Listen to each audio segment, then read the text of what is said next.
आपल्या मुलाने शैक्षणिक जीवनात भरपूर यश मिळवावे, त्यांनी मोठ्या पदव्या मिळवाव्यात असं सर्वच पालकांना वाटत असते.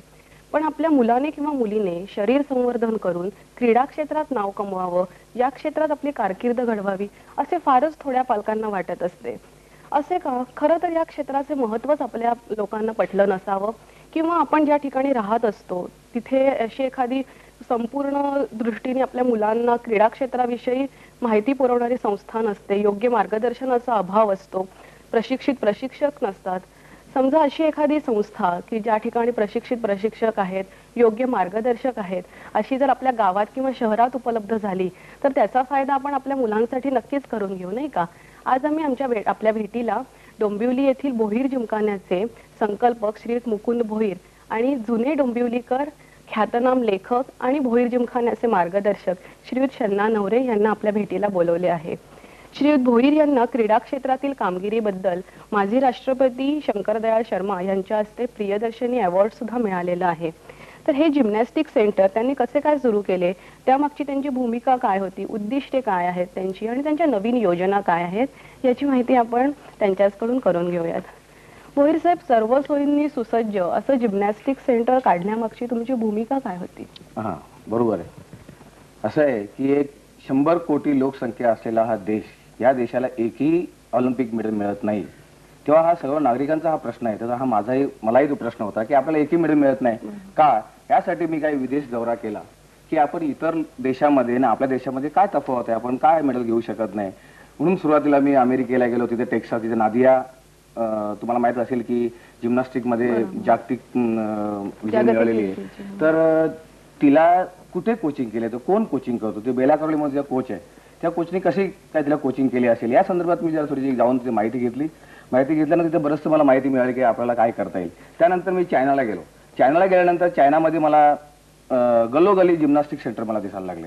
आणि गल्लोगल्ली दिसल्यानंतर मी एका शाळेमध्ये गेलो चायनाच्या. शाळेमध्ये गेल्यानंतर मला शाळेमध्ये एका प्रिन्सिपलला भेटलो आणि त्याच्याशी मी विचार केला की बाबा तुमच्याकडे सगळीकडे जिम्नॅस्टिक सेंटर दिसतं काय. तर त्या प्रिन्सिपलने सांगितलं की आमच्याकडे प्रत्येक शाळेमध्ये हा जिम्नॅस्टिक सेंटर आहे आणि आमच्या जर शाळेमध्ये जिम्नॅस्टिक सेंटर नसेल तर आमचा सरकार आमच्या शाळेला कुठल्याला मान्यता देत नाही. म्हणजे जिम्नॅस्टिक सेंटर कंपल्सरी आहे.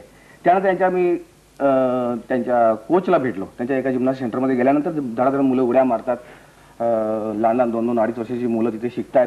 हे पाहिलं मी कोचशी थोडं डिस्कस केलं. बोललं की बाबा कसं काय तुम्ही एवढं हे करता, तुम्ही कोचिंग करता, तर जिम्नॅस्टिकच का करता, बाकी काही सुरुवातीला तुम्ही का करत नाही. तर त्याच्यात म्हणाला की दिस is a key of leap for the any game. This is a mother of sports. तर ह्या गेम जर केली नाही तुम्ही तर दुसरी गेम तुम्ही शिकू शकत नाही. तर प्रत्येक खेळाचा माध्यम असेल तर जिम्नॅस्टिक या खेळाच्या माध्यमातून जर तुम्ही गेला तरच तुम्हाला पुढच्या चांगला खेळ खेळू शकता आणि उच्चांक गाठू शकता, असे तिथे मला माहिती मिळाली. त्यानंतर मी कोरियाला गेलो, जपानला गेलो. कोरियाला गेल्यानंतर त्यांच्या काही क्लबमध्ये गेलो. क्लबमध्ये मी त्यांना विचारलं की तुम्हाला एवढे मेडल मिळतात, आम्हाला एकही मिळेल नंतर का प्रकार आहे. तर त्यांचं म्हणणं की आमचा देश छोटा आहे, आम्ही इंडिव्हिज्युअल गेम करतो, आम्ही टीम गेम करत नाही. की त्यामुळे एका इंडिव्हिज्युअल गेम असल्यामुळे आम्ही एका खेळाडूवरती, जसं स्विमिंग आहे, ॲथलेट आहे, जिम्नास्ट आहे, असं ते हे एक खेळाडू आमचे 8-8, 9-9, 7-7 असे मेडल आणू शकतात. त्याच्यातल्याच निरनिराळ्या प्रांतात खेळ करू शकतात. आणि एका खेळाडू आम्ही जेवढी मेहनत घेतली, तेवढा पैसा खर्च केला तर तेवढे मेडल मिळतात. आणि मला लक्षात आलं आपल्याला की आपण सगळं टीम गेम जास्त इंट्रोड्यूस करतो. म्हणजे 12-12, 15-15 एका गेमसाठी घेतो किंवा एखादा मेडल मिळत नाही. तर आपण खर्च करतो असं दिसत नाही मला, की आपण कमी खर्च करतो भारत सरकार असे दिसत नाही. तर हे पाहिल्यानंतर मला तिथे त्या हॉलमध्ये गेलो. हॉलमध्ये मुलं बिनधास्त उड्या मारतात, कुठे त्यांना लागत नाही.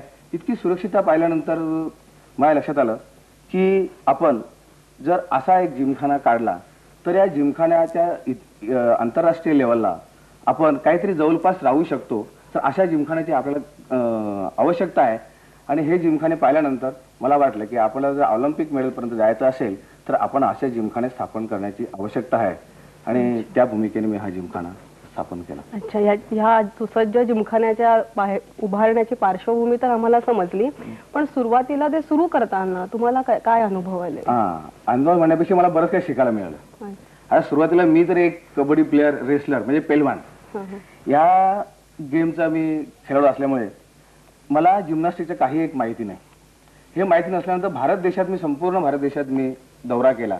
पतियाला, कलकत्ता, इलाहाबादला एक चांगला सेंटर आहे, पण तिथे फक्त मुलांसाठी आहे, मुलींसाठी नाही. नंतर तेलीचेरी केरळामध्ये आहे, गुजरात आहे. अशा ठिकाणी मी पाहिलं की तिथे असा सुसज्ज जिमखाना असं कुठे दिसत नाही. खेळाडूंना मार लागतो, खेळाडू जास्त वेळ टिकत नाही असंही मला त्यामध्ये जाणवलं. त्याच्यानंतर मी महाराष्ट्रामध्ये आलो. महाराष्ट्रामध्ये हनुमान व्यायामशाळा अमरावतीची पाहिली. त्यानंतर औरंगाबादमध्ये चांगले खेळाडू तिथे पाहिले, इतके खेळाडू का तयार होतात तिथे पाहिलं, तिथे मला दिसलं. त्यानंतर मी पुण्यामध्ये आलो. पुण्यामध्ये भरपूर सामुग्री तिथे पडलेली आहे. म्हणजे आपल्या सरकारने करोडो रुपयाची सामुग्री आणलेली आहे आणि त्या जिमखान्यात ठेवलेली आहे. पण तिथे मी पाहायला गेल्यानंतर माझ्या काय शूटिंग चालू आहे, बरेचसे पिक्चर शूटिंग चालू आहे. तिथे जिम्नॅस्टिक साहित्य कुठे वापरलं जातो का असं विचारलं तर मला कुठेही तिथे माहिती मिळाली नाही. बल्कि तिथे साहित्य पाहिलं तिथे कुजलेले आहेत, फुकट गेलेले आहेत, त्याचा कुठलाही वापर होत नाही असंही मला तिथे जाणवलं. त्याच्यानंतर मी काही लोकांची की ज्या लोकांनी जिम्नॅस्टिकमध्ये आयुष्य ओतलेलं आहे आणि जिम्नॅस्टिकमध्ये पारितोषिक घेतलेली आहेत या क्षेत्रामध्ये, अशा लोकांना भेटणं मला आवश्यक वाटलं की आपलं जिम्नॅस्टिक सेंटर काढायचं असेल तर आपल्याला अनुभवी लोक असणं आवश्यक आहे त्यांचा अनुभव घेण्यामध्ये. तर त्या लोकांकडे मी जाऊन संपर्क साधला आणि त्यांनी मला सांगितलं की हे एकट्या माणसाचं काम नाही आहे, जिम्नॅस्टिक सेंटर हे शासनाचंच काम आहे. शासनामध्ये काही काम करत असताना तुम्हाला काही मार्गदर्शन आम्ही करू शकतो, पण ती कागदपत्र आणणं आम्ही काही करू शकत नाही, ते तुम्हाला माहितीच आहे असं त्यांनी आम्हाला सांगितलं. तर हे सगळं पाहिल्यानंतर लक्षात आलं की इथं आपणच काही केलं पाहिजे. मग माझ्या डोंबिवली शहरामध्ये माझे काही आदरणीय लोक आहेत की ज्यांचं मला आशीर्वाद आहे की मी असे काही गोष्ट करायला गेलो की असं काही कार्य करायला गेलो की त्यांच्याकडनं मी नेहमी आशीर्वाद घेत असतो आणि त्यांचा आशीर्वाद नेहमी मिळतं. त्या लोकांकडनं मी आशीर्वाद घेतले की शेवटी मानसिक इच्छा म्हणजे विल पॉवर, जशी खेळाची जननी असते की जिम्नॅस्टिक ही खेळाची जननी आहे, तशी एखाद्या कार्याची काही कार्य करत असेल त्या जननी इच्छाशक्ती हीच ईश्वर शक्ती असं मानून मी सगळ्यांचा आशीर्वाद घेऊन, डोंबिवलीकरांचं आदरणीय लोकांचा आशीर्वाद घेऊन मी हा जिमखाना उभा केला. आणि जिमखाना उभा करत असताना सुदैवाने माझ्याकडे जागा होती, जमीन होती, सुदैवाने पैसाही होता आणि थोर लोकांचं सर्वात मोठं मला आशीर्वाद होता. आणि या आशीर्वादाने मी आज हा जिमखाना डोंबिवली शहरामध्ये एक लँडमार्क म्हणावं तसं एक लँडमार्क म्हणून आज झालंय. आज महाराष्ट्रात चांगला उत्तम आणि देशात काही नंबरवर असतील ते 2 नंबरचा जिमखाना हा माझा जिमखाना आहे असं म्हणायला हरकत नाही. शन्ना, तुम्ही जर जुने डोंबिवलीकर आहात, आज डोंबिवली शहरामध्ये अशा प्रकारचं जिमखाना सुरू झाला, त्याबद्दल तुम्हाला काय वाटतं? अर्थातच मला डोंबिवलीबद्दल अधिक प्रेम निर्माण झालं की या गावामध्ये किती छान छान माणसं निघतात की जे तन मन धन अर्पण करतात एखाद्या अशा गोष्टीसाठी. म्हणजे तन आणि मन अर्पण करणारी माणसं मिळतात, धन अर्पण करणारी माणसं मिळणं कठीण असतं. पण मला जेव्हा मुकुंदरावनी सांगितलं की असं असं मी करणार आहे, हा सगळा माझ्या हिमतीवर करणार, तेव्हा मला अतिशय कौतुक वाटलं त्यांचं. आणि मी म्हटलं की डोंबिवलीचं नाव निरनिराळ्या क्षेत्रामध्ये गाजलेलं आहे, ते भारतात अशा तऱ्हेने सुद्धा गाजावं ना. आणि एक मनुष्य असा उभा राहतो त्याला आपण निदान आपण एक पाठिंबा तरी द्यावा, त्या पाठीवर शाबासकीची थाप तरी द्यावी. आणि जुना डोंबिवलीकर म्हणून मला या जिमखान्याबद्दल अतिशय कौतुक, आदर आणि डोंबिवलीचा अभिमान माझा अधिक वाढलेला आहे. शन्ना, आता क्रीडा आणि साहित्य ह्या गोष्टींचा कसा काय संबंध आपण या ठिकाणी साधू शकतो? खरं म्हणजे असं आहे की साहित्याचा प्रत्येक गोष्टीशी संबंध आहे. साहित्य म्हणजे जगण्यातलाच भाग आहे ना, त्यामुळे याला वेगळं क्षेत्र अमुक क्षेत्र असं नाही. तर आपण एक जगत असतो, सगळ्या तऱ्हेने आपण अनुभव घेत असतो, तर तसं साहित्याचा या क्रीडा क्षेत्राशी संबंध आहे. नाही तर माझी आणि मुकुंदरावची तरी दोस्ती होण्याचं एवढं कारण काही आहे. तर ते साहित्याबद्दल बोलत नाही, पण मी त्यांच्याशी क्रीडा क्षेत्राबद्दल बोलून मला शून्य माहिती असते ती मी त्यांच्याकडून एक एक माहिती घेत असतो. मुकुंदराव, जिम्नॅस्टिक म्हणजे काय हो? आता जिम्नॅस्टिक तसं बघायला गेलं तर जिम्नॅस्टिक एक गेम आहे, जसं ॲथलेटिक, स्विमिंग, कबड्डी एक गेम, जसा एक खेळ आहे तसा हा खेळ प्रकार आहे. पण याच्यात व्याख्याच करायचं म्हटलं तर शास्त्रोक्त पद्धतीने केलेली कसरत किंवा आता शन्ना काका म्हणाले की साहित्य याचं काय, जिम्नॅस्टिक एक कलात्मक जीवनाचा मार्ग आहे, दॅट इज आर्टिस्टिक जिम्नॅस्टिक. तर हे जिम्नॅस्टिक प्रत्येक माणसाने करावं, त्याच्यामध्ये एक आर्ट आहे, जगण्याची आर्ट आहे. ही आर्ट लोकांनी समजून घेतली तर जिम्नॅस्टिकच्या माध्यमातून त्यांच्याही जीवनात त्याला आनंद घेता येईल. अरे वा. आपलं म्हणजे आपलं जो भोईर जिमखाना आहे त्या सेंटरची आपली वैशिष्ट्य काय ती जरा आमच्या प्रेक्षकांना सांगा ना. हा, त्याचे वैशिष्ट्य म्हणजे एक सुरक्षितता. सुरक्षित हा एक वैशिष्ट्य आहे की जे मी आता सांगितलं की इतर देशामध्ये सेंटरमध्ये सुरक्षितता कशी असते ते सुरक्षितता पाहिले. सुरक्षितता म्हणजे काय हा, सुरक्षितता म्हणजे असं की जेव्हा खेळाडू प्रायमरी स्टेजला खेळाडू खेळतो आणि खेळल्यानंतर तो कुठे पडला तर ते लागत नाही, आणि लागत नाही म्हणून त्याला इजा होत नाही असं म्हटल्यानंतर तो खेळाडू पुन्हा पुन्हा करतो. त्याला म्हणतो आपण रिपिटेशन वाढतात. तर रिपिटेशन जास्त झाल्या किंवा वाढल्या की त्याला परफेक्शन येतो, आणि परफेक्ट झाला की तो खेळाडू बनतो. तर हे सुरक्षितता जर लक्षात घेतली तर याच्यासाठी काही त्याला साहित्य म्हणतो आम्ही, इंटरनॅशनल लँग्वेज रबर पीट म्हणतो.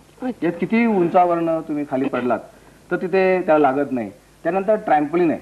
त्या ट्रॅम्पोलिनमध्ये एअर मुवमेंट शिकता येतो. जसं मुलगा उडी मारली की तो वर जातो, वरच्या वर एअर मुवमेंट. जर स्विमिंग मध्ये तुम्ही पाहता डबल टिबल समोरसॉल्ट करतात, या एअर मुवमेंट यातनं शिकता येतो. आणि फ्लोअर बेल्ट आहे, तिथे किती करत असताना त्यांना लागत नाही. त्याच्यानंतर दुसरं वैशिष्ट्य असं की माझ्या जिमखान्यात बसची सोय आहे की मुलांना मी घरपर्यंत ते जिमखान्यापर्यंत आणता न्यायचं काम करतो. आणि 3 वर्षाच्या मुलांना मी प्रवेश देतो. अच्छा. 3 वर्षाच्या मुलांना प्रवेश दिल्यानंतर त्यावर सर्व आम्हाला वर्कआउट करता येतो. त्या मुलाची नेण्याची सोय, त्यांची सुरक्षितता, या सगळ्या गोष्टीचं आमचं वैशिष्ट्य आहे. आणि दुसरं म्हणजे उत्तम कोचिंग आम्ही तिथे करतो.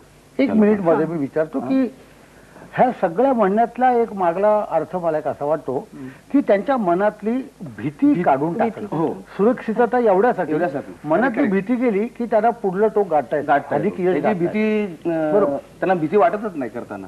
भीती गेली की ते काही करू शकतात. बरोबर. असं हे जास्त वैशिष्ट्य आमच्या जिमखान्याचं आहे.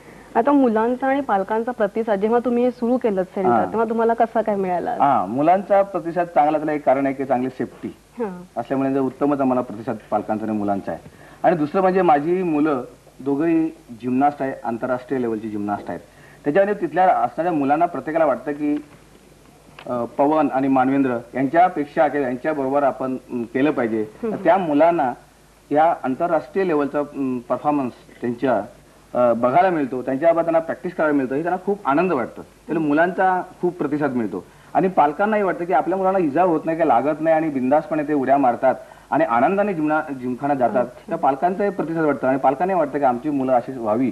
त्यासाठी आमच्याशी नेहमी संपर्क साधून ते आम्हाला नेहमी आमच्याकडे मार्गदर्शन मागतात. आता या जिम्नॅस्टिक व्यतिरिक्त आपले इतर उपक्रम जरा थोडक्यात सांगाल का? जिम्नॅस्टिक व्यतिरिक्त असं असतं की आमचा एक जसं फिजिकली आम्ही त्याचे ट्रेन करतो तशी मेंटली पण ट्रेन करण्याचा प्रयत्न करतो. त्याला म्हणतो आम्ही व्यक्तिमत्व विकास, पर्सनॅलिटी डेव्हलपमेंट सेंटर आम्ही तयार केले की या मुलांसमोर निरनिराळ्या पर्सनॅलिटीज, आदरणीय व्यक्ती आणून त्यांना आपल्याला असं व्हायचं हे समोर त्याचे टाकतो आणि त्यांना निरनिराळे व्यक्ती दाखवतो आणि त्यांना लेक्चर ऐकायला देतो. असं आहे. त्यानंतर आताच मध्ये आम्ही एक शिबिर घेतला होता. शिबिर होतं निवासी शिबिर, म्हणजे 24 तास आणि 15 दिवस आमच्याकडे मुलं होती. त्यांना व्यवस्थित सराव, व्यवस्थित त्यांचा विश्रांती, व्यवस्थित झोप, व्यवस्थित खाणं आणि त्यांना वैद्यकीय तपासणी रोजच्या रोज करणं की त्याच्यात काय डिफेक्ट आहे ते कसे जातील आणि होऊ नये म्हणून काय करायचं, असे बरेचसे डॉक्टर आमच्या पॅनलवरती आहेत. ते डॉक्टर येऊन आम्हाला सल्ला देतात. अशा प्रकारे तो चालतो. तर या शिबिरामध्ये आमचे घेतला होता. आता नॅशनल लेवलचे कोचेस आम्ही इन्व्हाइट केले होते. तिथे पंजाबचे पठाणिया होते, तर राजस्थानचे उपेंद्र सिंग चव्हाण होते आणि कर्नाटकचे पारा शेट्टी सर होते. ते आमचे स्वतः तिथे आता होते. ते तुम्हाला बघायला मिळतील. Here are best facilities available. Home pit is there, trampolines are there, all apparatuses are there, and a small group of small age group children are here. So plenty of children. If we work here, we are definitely going to get a good result. So I have been sent here to conduct a coaching camp. Mostly we are not getting small age group children in this game because of getting injury, fear of injury. Here there is no fear of getting injury because of home pit.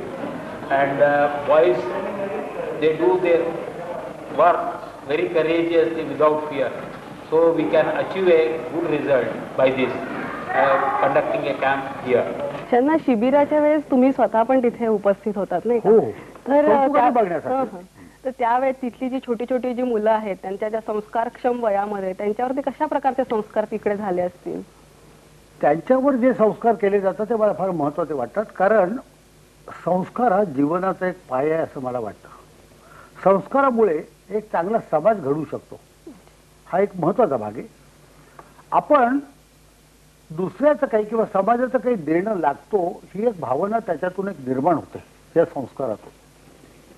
पुन्हा काय होतं की अशा gymnastics मधले जे संस्कार किंवा व्यक्तिमत्व विकास त्याच्याबद्दलचे जे वर्ग घेतले जातात त्याच्यातून एक फायदा दुसरा माझ्या कल्पनेप्रमाणे असा आहे की त्यांचं मनोबल तर वाढतंच, शारीरिक बल वाढतं, आणि मुख्य म्हणजे आयुष्यात एकदाच लाभणारा देह किती मोलाचा आहे याची त्यांना एक जाणीव होते.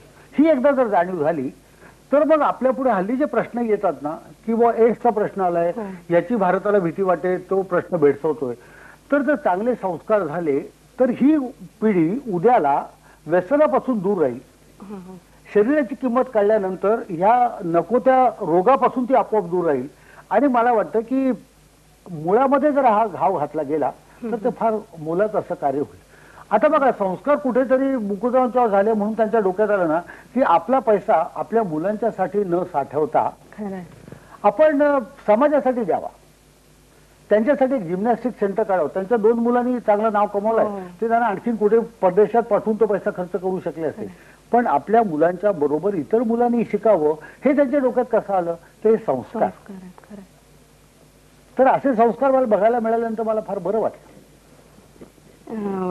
भोईर साहेब, तुम्हाला तुमच्या घरच्या मंडळींचं सहकार्य कसं काय मिळतं? असं आहे की हा जिमखाना जो तयार झाला याच्यात एक सहकार्य मला हरकत नाही. माझी मिसेस, माझ्या पत्नी हा स्वतः कबड्डीपटू आहे, चांगले खेळाडू आहेत, बॅडमिंटन खेळाडू आहेत, त्यांनाही आवड आहे. किंबहुना आमची दोघांची ओळख खेळाच्या माध्यमातूनच झालेली आहे. आणि म्हणूनच जिम्नॅस्टिक ह्या सर्व खेळांची जननी असल्यामुळे आम्ही जिम्नॅस्टिकला प्राधान्य दिलेलं आहे. जिम्नॅस्टिकच्या सर्व योग्य आणि उत्तम प्रकारच्या सुखसोयी इथे मुलांना उपलब्ध केलेल्या आहे. आणि हे जिम्नॅस्टिकचे गुण मी जाणत होते, म्हणूनच मी लहानपणापासून माझ्या मुलांनाही त्याच्यात योग्य प्रकारे शिक्षण देऊन आज ते नॅशनल इंटरनॅशनल प्लेअर तयार केलेत. आणि तोच आहे कुटुंबाची जबाबदारी सोडून मला वाटलं की आमच्या समाजासाठी किंवा इतर लहान मुलांसाठी मी काहीतरी काम करावं. आणि म्हणून हा जिम्नॅस्टिक हॉल सुसज्ज रीतीने आम्ही त्यांच्या ताब्यात देऊन त्यांना घडवण्याचा प्रयत्न करत आहोत.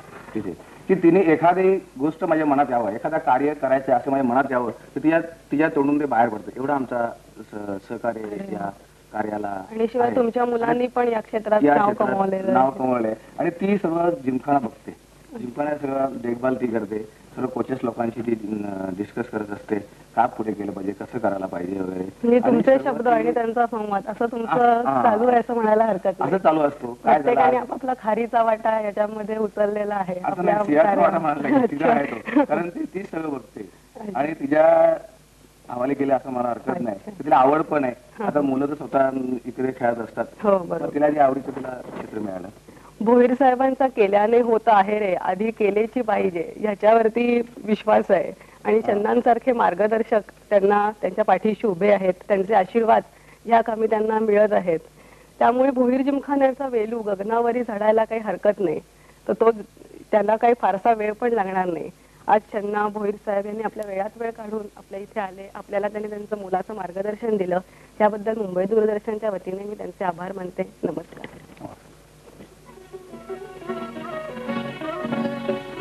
Thank you.